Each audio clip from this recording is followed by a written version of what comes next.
um exemplo de como a gente pode quebrar esse ciclo vicioso no qual nós entramos, né?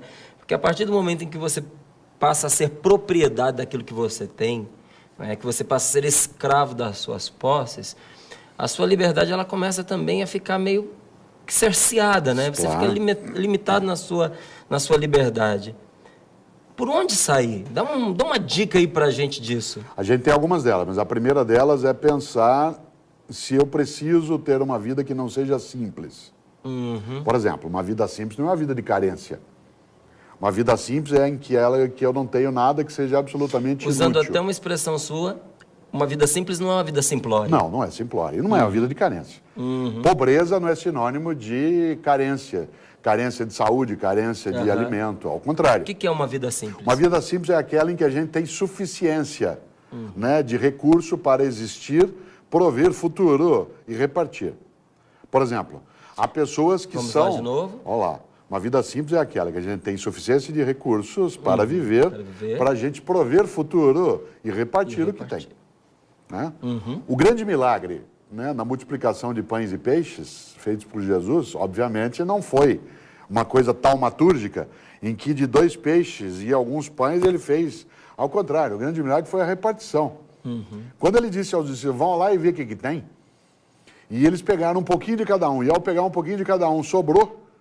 Olha só, a lógica não era pegar, porque se ele fosse só dividir os peixes, ia dar uma escama para cada um. Né? Mas ele não dividiu, ele repartiu. Há uma diferença entre repartir e dividir. Quando você reparte, todos têm. Quando você divide, né, diminui. Nós temos uma sociedade que está dividida, não está repartida. Por isso, primeira dica, é preciso pensar, de onde vem minha riqueza? Daquilo que eu tenho ou daquilo que me tem? Segunda coisa dentro disso, uma vida simples é aquela em que eu não tenho carência sem alternativa, mas em que eu sou capaz de ter para repartir. Isto é, partir de novo, fazer aquilo que é decisivo. Por exemplo, há pessoas que confundem fartura com desperdício. Exemplo, uma mesa de Natal farta não é aquela que tem muita comida, é aquela que tem com quem você fruir. Há pessoas que têm muita coisa sobre a mesa e nenhuma fartura, porque não tem com quem fazer aquilo. Você e eu já passamos por uma experiência ótima na vida, em que a gente combinava um almoço de domingo na família, cada um levava um pouquinho e sobrava para todo mundo levar para casa alguma coisa na hora de ir embora. Né? Esta é a ideia de fartura. A fartura não é aquilo que é desperdício, que é a perda, que é aquilo que está fora, que é a consumolatria. Por isso é preciso pensar como é que nós estamos formando as crianças nessa área. Para interromper, nós temos que lembrar, a frase não é minha, era uma frase popular antiga, mas verdadeira. O mundo que nós vamos deixar para os nossos filhos depende muito dos filhos que nós vamos deixar para esse mundo. E que filhos e filhas nós estamos deixando? Isto é, estou eu formando uma criança, um jovem, que seja capaz de poder sim usar um bem material sem ter naquilo uma fixação, uma obsessão? Ou estou formando crianças e jovens para os quais sair de casa é sinônimo só de comprar. Você não sai para ver lua junto, não sai para caminhar de mão dada, não sai para ver formiga no jardim. Sair é sinônimo de compra.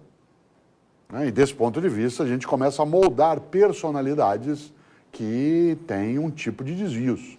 E esse desvio, entre outras coisas, ele acaba, sem dúvida, amargurando essa condição. Mas há uma outra possibilidade também, que é ser capaz de pensar, né, o que é que de fato eu tenho como sendo o que dá sentido à minha vida. E aí eu chego a um outro polo. Eu tenho um livro chamado Qual é a Tua Obra? Esse livro, Qual é a Tua Obra, ele faz uma distinção entre aquilo que na vida é fundamental daquilo que é essencial. Por exemplo, o que é essencial na vida? Tudo aquilo que não pode não ser. Amizade, amorosidade, religiosidade, sexualidade, afetividade, solidariedade, fraternidade. Isso é essencial. O que é fundamental? É o que nos faz chegar ao essencial. Por exemplo, dinheiro não é essencial. Dinheiro é fundamental. Sem ele, eu não tenho, né, capacidade de vida mais resolvida. Mas ele em si não é essencial. Tanto que dinheiro não compra amizade, compra interesse.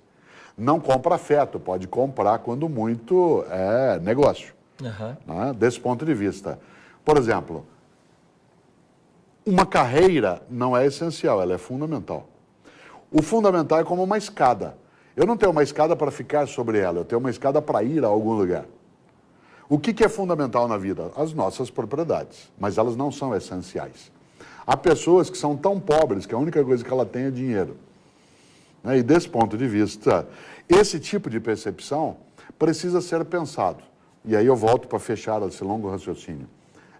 Sou eu proprietário do que possuo ou estou sendo possuído por aquilo que eu sou proprietário?